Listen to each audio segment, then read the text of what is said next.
سلام، آموزش یک حلوایی بسیار مقوی براتون آوردم که توی هر شهری بسته به اسم اون ادویه خاصی که توش استفاده میشه متفاوته. ما بهش دوای گرم میگیم، اسمای دیگه مثل حلوای نبات و دوای آرد و روغن هم داره. مخصوص بانوان برای مادران شیرده بعد از زایمان که خاصیت ضد نفت داره و مناسب زمانهای دیگه‌ای که توی کپشن نوشتم.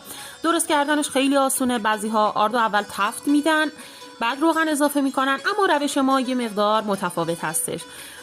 اول روغن گوسفندی رو گرم کنید، با شعله خیلی کم آرد الک شده رو بهش اضافه کنید، دقیقاً مثل کلیپ که آرد توش حل بشه. بعد شعله گاز رو خاموش میکنید، زنجبیل، دارچین، ادویه 40 گیاه که عطاری ها دارند رو بهش اضافه کنید و هم بزنید.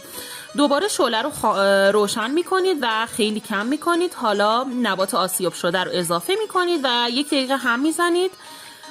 دوباره شعله رو خاموش میکنید و آماده است نوش جان.